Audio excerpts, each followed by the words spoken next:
Hello students, आपके अपने सक्षम एजुकेशन यूट्यूब चैनल पर आपका स्वागत है। बच्चों, कैसे हैं आप? आई होप कि आप अच्छे होंगे, स्वस्थ होंगे। देखिए, अभी तक हमने 8th क्लास की साइंस की बुक में 3 चैप्टर कंप्लीट कर चुके हैं। आज हम पढ़ेंगे चैप्टर 4 पदार्थ, धातु और अधातु। देखिए बच्चों, आपने देखा होगा अपने आसपास कई चीज़ें होती हैं, जैसे लोहा है, एल्यूमिनियम, तांबा, पीतल, सोना, चांदी, लकड़ी, कोयला, ये सब जो भी चीज़ें हैं ये सभी पदार्थ हैं। इन पदार्थों को भी 2 भागों में बांटा गया है। एक होते हैं धातु और एक होते हैं अधातु। अब ये धातु और अधातु क्या होते हैं, मैं इनका थोड़ा सा परिचय आपको दे देती हूँ। कि जो धातु हैं वो दिखने में चमकदार होते हैं और कठोर होते हैं, और जो अधातु होते हैं वो दिखने में चमकदार नहीं होते और ना ही वो कठोर होते हैं, और वो बहुत ही नॉर्मल होते हैं। तो इस लेसन में हम इसी के ऊपर चर्चा करेंगे। देखिए, यहाँ पे एक सारणी दी हुई है जिसमें एक तरफ तो दिए गए हैं पदार्थ, एक तरफ दिए गए हैं कि ये चमकदार होते हैं या नहीं, एक तरफ दिया गया है कि ये कठोर होते हैं या फिर नहीं। तो हम देखेंगे। अभी आपको पता चल गया होगा धातु कौन से हो सकते हैं और अधातु कौन से। आयरन चमकदार होता है या नहीं? चमकदार होता है।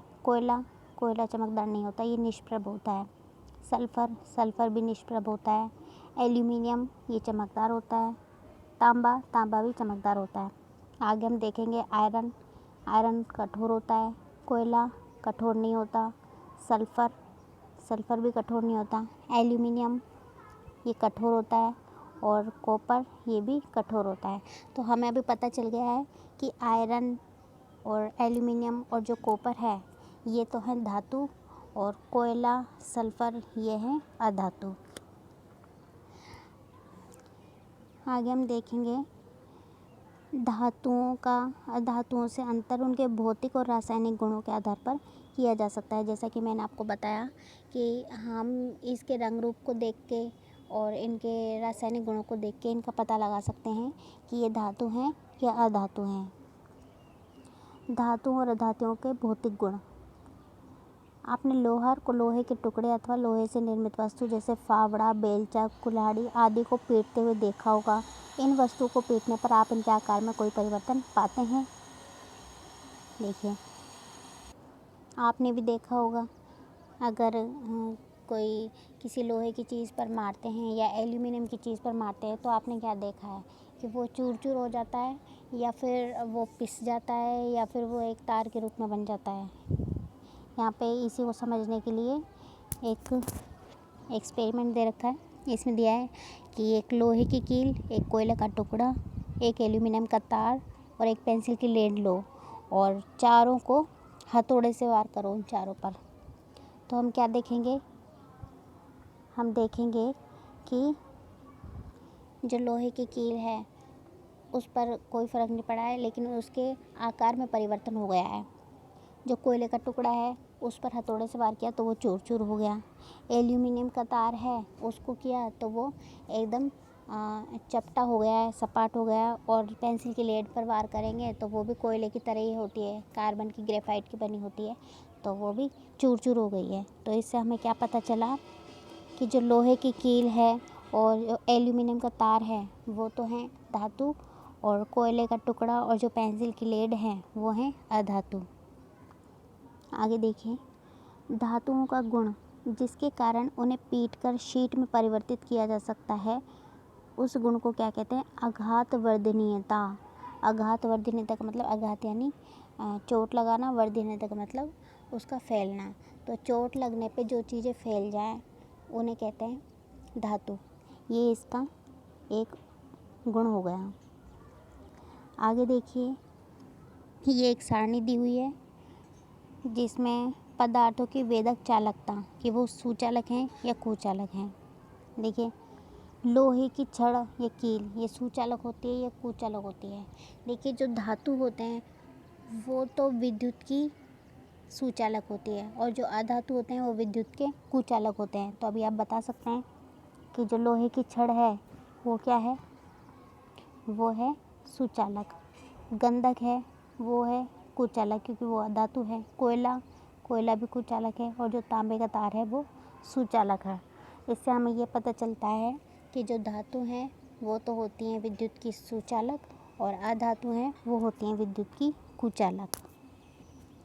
तो अभी हमें इसका दूसरा गुण पता चल गया है। पहला गुण था आघात वर्धनीयता और दूसरा गुण है कि ये सुचालक होते हैं विद्युत के।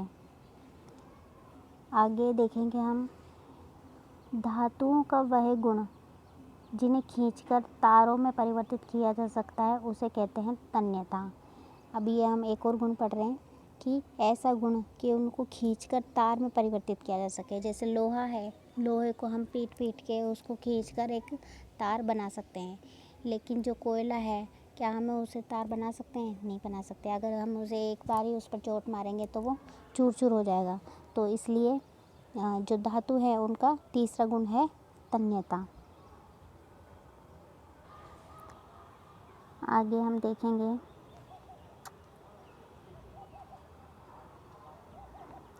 धातुओं से बनी वस्तुओं को जब कठोर सतह से टकराया जाता है तो एक निनाद ध्वनि उत्पन्न होती है। मतलब जब धातु से बनी कोई जो चीज़ होती है अगर उसको किसी सतह से टकराए, किसी दूसरी चीज़ से टकराए या नीचे पटके उसको, तो उसमें एक आवाज़ होगी। माना आपके पास दो समान दिखने वाले डिब्बे हैं, एक लकड़ी से बना हुआ है और दूसरा धातु से बना है। तो दोनों को अगर हम चोट करें, दोनों को अगर हम किसी चीज़ से उन पर चोट करें तो आवाज़ किस में होएगी? बिल्कुल जाहिर सी बात है कि धातु वाले में आवाज़ होएगी, लेकिन लकड़ी वाले में आवाज़ नहीं होएगी। तो इससे एक चीज़ और पता चलती है, एक गुण और पता चलता है कि जो धातु हैं वो गायन ध्वनियाँ उत्पन्न करते हैं। गायन ध्वनियाँ का मतलब उनमें आवाज़ होती है, तो इसलिए उनका एक गुण है ध्वनिक। तो बच्चों अभी तक हम इसके 4 गुण पढ़ चुके हैं धातु के। पहला आघात वर्धनीयता, दूसरा सुचालक, तीसरा तन्यता और चौथा है ध्वनिक। देखिए, कुछ पदार्थ चमकीले, कठोर, आघातवर्ध, तन्य, ध्वनिक और ऊष्मा और विद्युत के सुचालक होते हैं। पदार्थ जिन्हें सामान्यतः ये गुण होते हैं वो होते हैं धातु। ये मैंने आपको पहले भी बताया था कि जो कठोर होंगे, चमकीले होंगे, और अभी 4 हमने इसकी विशेषताएं पढ़ी, आघात वर्धनीयता, तन्यता, ध्वनिक और ऊष्मा और विद्युत के सुचालक। जिनमें ये गुण होंगे वो होंगे धातु। धातुओं के उदाहरण भी इसमें दे रखे हैं, iron, copper, aluminium, calcium, magnesium आदि। इसके विपरीत कोयले और सल्फर जैसे जो पदार्थ हैं वो नरम होते हैं तथा देखने में मलिन हैं। ये हथौड़े की हल्की चोट से ही टूटकर चूरा चूरा हो जाते हैं और ये ध्वनिक भी नहीं होते और ना ही ये ऊष्मा और विद्युत के सुचालक होते हैं। इन्हें हम कहते हैं अधातु। तो एक बात हमें पता चल चुकी है कि ये जो गुण हमने पढ़े हैं, आघात वर्धनीयता, तन्यता, ध्वनिक और सुचालकता, विद्युत के सुचालकता, तो ये सब जिसमें गुण होंगे वो होंगे धातु, और इसके विपरीत जिसमें ये सब गुण ना हो वो होंगे अधातु। अधातु के कुछ उदाहरण दे रखे हैं, सल्फर, कार्बन, ऑक्सीजन, फॉस्फोरस आदि। आगे इसमें एक नोट दे रखा है, सोडियम और पोटेशियम धातु नरम होते हैं और उन्हें चाकू से काटा जा सकता है। मरकरी यानी पारा केवल ऐसा धातु है जो कमरे के तापमान पर द्रव अवस्था में पाया जाता है। यह अपवाद है, क्योंकि हमने अभी तक पढ़ा है कि जो धातु हैं वो कठोर होते हैं और अधातु नरम होते हैं, लेकिन जो पारा है वो एक ऐसा धातु है जो नरम होता है, वो कठोर नहीं होता। तो ये इसलिए अपवाद है। आगे हम देखेंगे धातुओं और अधातुओं के रासायनिक गुण। ए, ऑक्सीजन से अभिक्रिया। हम देखेंगे कि अगर धातु या अधातु की ऑक्सीजन से अभिक्रिया की जाए, ऑक्सीजन के साथ उन्हें मिक्स किया जाए तो क्या होगा। आप आयरन में जंग लगने की परिघटना से परिचित हैं। जंग बनने की अभिक्रिया का स्मरण कीजिए। देखिए, आपको भी पता है कि जब आयरन में जंग लग जाती है तो वो कैसा दिखने लग जाता है। अब वो आयरन में जंग क्यों लगती है, किन किन चीज़ों के मिलने से लगती है, वो हम देखेंगे आगे।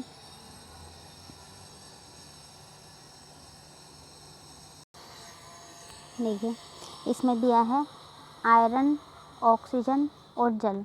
जब आयरन, ऑक्सीजन और जल को मिलाया जाएगा तो ये क्या बनेगा, ये बनेगा आयरन ऑक्साइड। और जब मैग्नीशियम और ऑक्सीजन को मिलाया जाएगा तो बनेगा मैग्नीशियम ऑक्साइड। तो ये चीज़ आपको पता चल गई होगी कि जब लोहे के ऊपर पानी डाला जाता है, कई दिनों तक पानी रहे, लेकिन पानी के साथ साथ उसमें ऑक्सीजन भी होनी चाहिए, तब उसमें जंग लग जाती है। और जब मैग्नीशियम और ऑक्सीजन को मिक्स किया जाए तो उनके रासायनिकरण से भी मैग्नीशियम ऑक्साइड बन जाता है। यहाँ पे एक एक्टिविटी दी गई है, देखिए। आयरन, ऑक्सीजन और जल की अभिक्रिया के परिणाम स्वरूप बने जंग की प्रकृति की जांच करें। लगभग 1 चम्मच जंग को इकट्ठा करिए, उसे थोड़े बहुत जल में घोलिए। आप पाएंगे कि जल में निलंबन के रूप में रहता है। लटकन को अच्छी तरह हिलाइए। विलय को परीक्षण क्रमशः लाल और नीले लिटमस पत्रों से करिए। आप क्या देखते हैं, विलयन अम्लीय है या क्षारीय है? देखिए, इसमें बताया है कि हम एक बीकर लेंगे जिसमें हम कुछ जंग और पानी डालेंगे और उसको थोड़ा मिलाएंगे। अब हम उस पानी को एक लाल लिटमस पे डालेंगे और ये जो इसमें दे रखा है, ये लाल लिटमस दे रखा है और ये जंग है। इस पानी को इसमें जब डाला है तो ये जो लाल लिटमस है ये नीला हो जाता है। और जब ये नीला हो जाता है, जब लाल लिटमस अगर नीला हो जाए तो वो क्षारीय प्रकृति का होता है। ये आप ध्यान रखिए कि जब लाल लिटमस पत्र नीला हो जाए तो वो क्षारीय प्रकृति का होता है। तो इसलिए हमें ये पता चल गया है कि ये अम्लीय है, ये क्षारीय है। देखिए आगे, आपने प्रेक्षण किया होगा कि लाल लिटमस नीला हो जाता है, इसलिए मैग्नीशियम के ऑक्साइड की प्रकृति क्षारीय होती है। सामान्यतः धात्विक ऑक्साइड क्षारीय प्रकृति के होते हैं। अब हम देखेंगे अधातुओं की ऑक्सीजन के साथ अभिक्रिया। अभी हमने देखा धातु की ऑक्सीजन के साथ अभिक्रिया, अब देखेंगे अधातु की।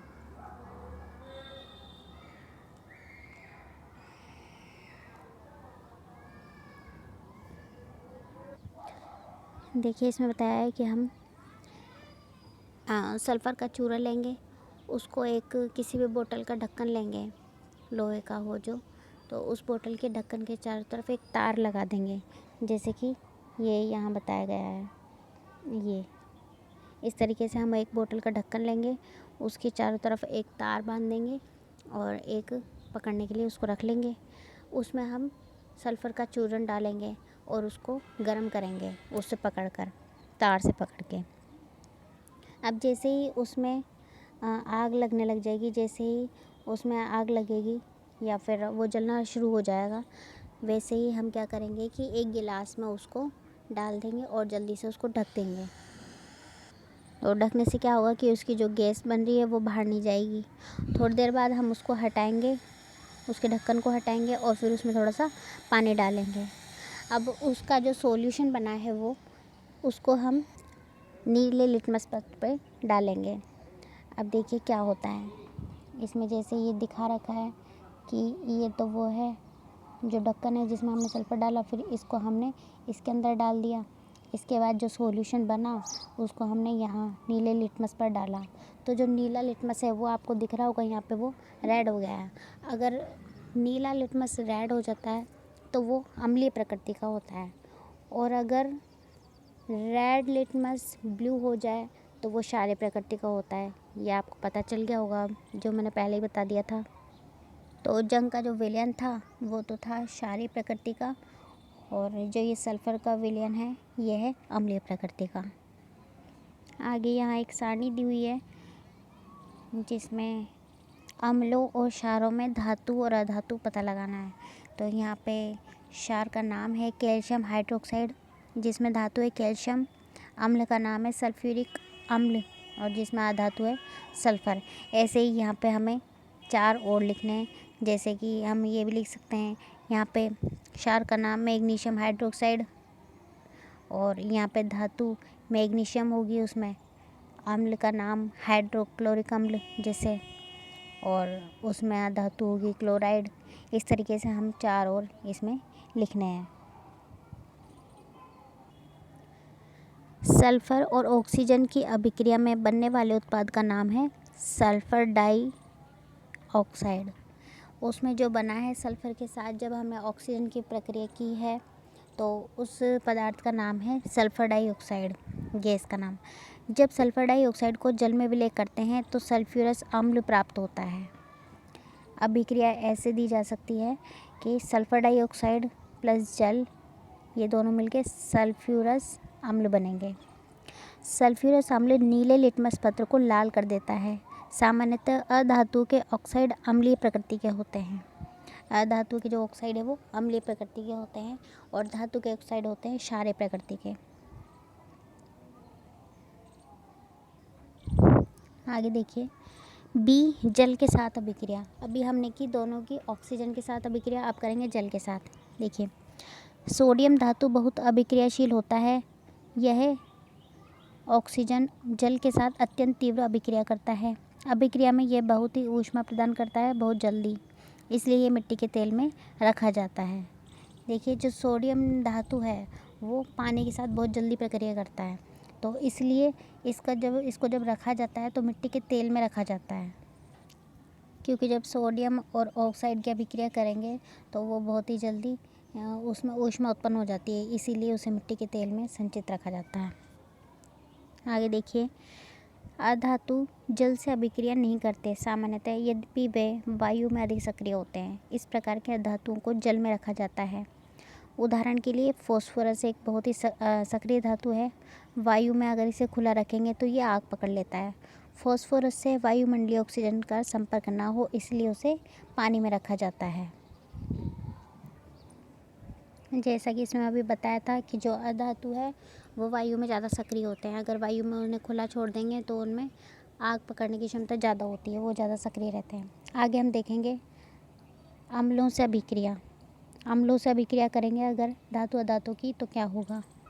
देखिए, अम्लों के साथ अभिक्रिया के लिए इसमें एक एक्टिविटी बताई है कि हम 5 बीकर लेंगे, 6 बीकर लेंगे और 6 में धातु और अधातु दोनों डालेंगे और उन पर लिख देंगे कि इसमें धातु है और इसमें अधातु है। अब उनमें एक एक करके 5 ml तनु हाइड्रोक्लोरिक अम्ल डालेंगे। अभिक्रिया का सावधानीपूर्वक परीक्षण करेंगे। यदि ठंडे विलयन में कोई अभिक्रिया नहीं होती तो उसको थोड़ा सा गर्म कर लेंगे, परख नली को। प्रत्येक परख नली के मुँह के पास एक जलती हुई माचिस की तीली लाएंगे और यही क्रियाकलाप तनु हाइड्रोक्लोरिक अम्ल के स्थान पर तनु सल्फ्यूरिक अम्ल लेकर दोहराएंगे।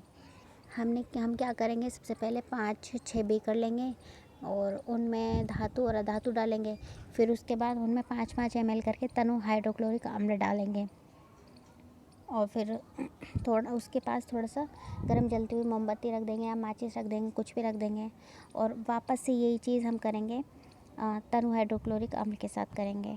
तो हम क्या देखेंगे, हम ये देखेंगे कि जो अधातु हैं वो सामान्यतः अम्लों से अभिक्रिया नहीं करते, उनमें कोई फ़र्क नहीं पड़ता, कोई परिवर्तन नहीं होता जब अधातु में अम्ल डालेंगे तो। लेकिन जब धातुओं में अम्ल डालेंगे तो उसमें हाइड्रोजन गैस उत्पन्न होती है। अधातु में डालेंगे तो उसमें कोई गैस उत्पन्न नहीं हो रही, कोई प्रतिक्रिया नहीं है। लेकिन जब धातु में अम्ल से अभिक्रिया करवाएंगे तो हाइड्रोजन गैस उत्पन्न होगी जो पॉप के साथ जलता है, मतलब उसमें एक आवाज़ आती है पॉप करके। वो आवाज़ इसलिए आती है क्योंकि वो ज़्यादा जो धातु हैं वो अम्ल के साथ ज़्यादा सक्रिय रहते हैं, इसलिए उनमें जैसे ही आग पकड़ने की कोशिश होती है, जैसे ही आग पकड़ते हैं वो, तो उनमें पॉप की ध्वनि होती है। आगे हम देखेंगे इनकी क्षारों से अभिक्रियाएँ। जैसे अभी अम्लों से अभिक्रिया की थी, वैसे ही क्षारों से। एक परख नली में सोडियम हाइड्रोक्लोराइड का ताज़ा विलयन उसकी 3-4 टिक्कियाँ 5 ml जल में घोलकर बनाइए। एक एल्यूमिनियम की पन्नी का टुकड़ा लीजिए, एक जलती हुई माचिस की तीखी परख नली मुँह के निकट लाइए और ध्यान से इसे देखिए। तो हम क्या देखेंगे, तो हम देखेंगे उनमें कुछ पॉप की आवाज़ आती है, क्योंकि उसमें जब ये जो विलयन बन जाता है तो इसमें हाइड्रोजन गैस की उपस्थिति हो जाती है और जब हाइड्रोजन गैस आ जाती है तो जैसे ही उसके पास थोड़ा सा आग रखेंगे या फिर माचिस की तीली रखेंगे तो उसमें एक ध्वनि होगी। इससे पता चल जाता है कि धातु सोडियम हाइड्रोक्लोराइड से अभिक्रिया कर हाइड्रोजन गैस उत्पन्न करते हैं और अधातुओं की क्षारों से अभिक्रियाएँ जटिल होती हैं। आगे देखिए विस्थापन अभिक्रियाएँ। विस्थापन अभिक्रियाएँ क्या होती हैं कि जैसे एक की जगह पर दूसरे का आ जाना, वो होता है विस्थापन। देखिए अब इसमें कैसे होगा। इसमें भी एक्टिविटी दे रखी है एक कि 100 मिली के 5 बीकर लीजिए और उन्हें ए बी सी डी और ई चिन्हित कर दीजिए। प्रत्येक बीकर में लगभग 50 ml जल भरना है और सब में जैसे इसमें बताया गया है ये घोल एक एक चम्मच डालना है। ये घोल जो बताए गए हैं ये सभी एक एक चम्मच डालने हैं। तो इसमें देखिए